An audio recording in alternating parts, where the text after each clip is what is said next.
Assalamualaikum warahmatullahi wabarakatuh. Masih di Amus Channel. Kali ini pada video ini kita akan membahas tentang mata pelajaran fikih kelas 7 semester 2, yaitu tentang sholat fardu jamak dan qashar.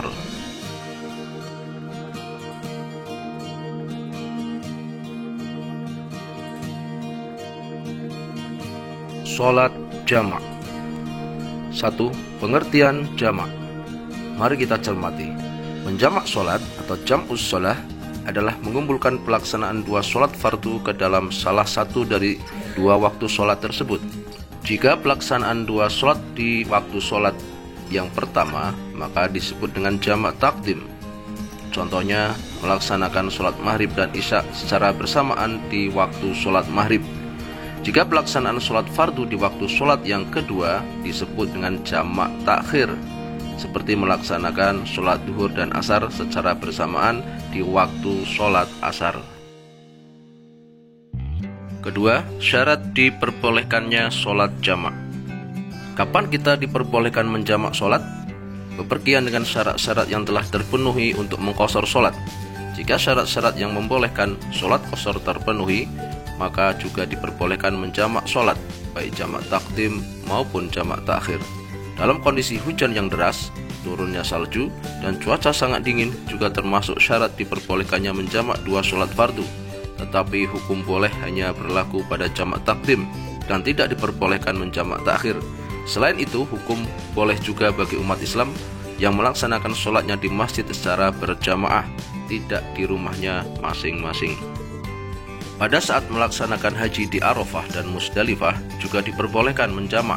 Diperbolehkan memilih jamak takdim maupun jamak takhir. Dasar hukum sholat jamak. Yang pertama, hadis Nabi Shallallahu Alaihi Wasallam dari Mu'adz bin Jabal. Anna Nabiya Shallallahu Alaihi Wasallam kana fi ghazwati Tabuk idza irtahala ba'dal maghribi ajjalal isya wa shallaha ma'al maghribi. Bahwasanya ketika Nabi Shallallahu Alaihi Wasallam berada dalam masa perang Tabuk, jika beliau melakukan perjalanan setelah maghrib, maka beliau akan memajukan pelaksanaan sholat isya. Artinya, beliau Shallallahu Alaihi Wasallam melakukan sholat isya bersama dengan sholat maghrib. Hadis riwayat Ahmad, Abu Dawud, Tirmidzi, Daruqutni, Hakim, Baihaqi, dan Ibnu Hibban.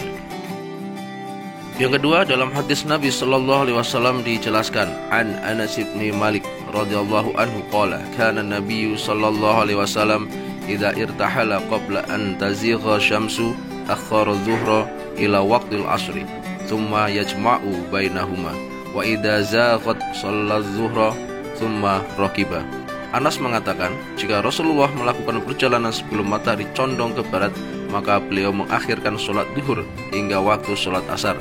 Setelah itu, beliau Shallallahu Alaihi Wasallam akan singgah sebentar dan menggabungkan kedua sholat, yaitu duhur dan asar. Namun jika matahari telah lebih dulu condong ke barat, maka beliau Shallallahu Alaihi Wasallam akan lebih dulu sholat duhur, baru kemudian menunggang untanya. Hadis riwayat muttafaq alaih. Yang ketiga, hadis riwayat Ibnu Abbas yang mengatakan, shalla Rasulullah Shallallahu Alaihi Wasallam adz-dzuhra wal asra jami'an wal maghriba wal isya'a jami'an fi ghairi khaufin wala safarin. Qala Malik ara dzalika kana fi matar. Rasulullah SAW melaksanakan sholat duhur dan asar dengan cara menjamak, sholat maghrib dan isya dengan cara menjamak tanpa adanya rasa takut dan tidak dalam keadaan perjalanan. Imam Malik berkata, saya berpendapat bahwa Rasulullah melaksanakan sholat tersebut dalam keadaan hujan. Hadis riwayat Baihaqi. Tata cara pelaksanaan sholat jamak. Sholat jamak takdim. Yang pertama adalah berniat untuk menjamak takdim ketika sholat yang pertama sudah memasuki waktunya. Misalnya, memasuki waktu sholat duhur ketika akan menjamak dengan sholat asar. Niat jamak takdim sebagai berikut. Usolli fardal dhuhri arba'a raka'atin majmu'an bil asri jam'a takdim lillahi ta'ala. Aku berniat melaksanakan sholat fardu 4 rakaat yang dijamak dengan sholat asar dengan jamak takdim hanya semata-mata karena Allah. Yang kedua, tertib, yang berarti harus dimulai dari sholat yang pertama yang telah memasuki waktunya. 3. Bersambung, yaitu berurutan dengan tidak terpisah antara dua sholat yang dijamak oleh waktu yang panjang. Waktu jeda antara dua sholat paling lama sama dengan membaca iqamah. 4. Perjalanan atau bepergian belum sampai pada tempat yang dituju.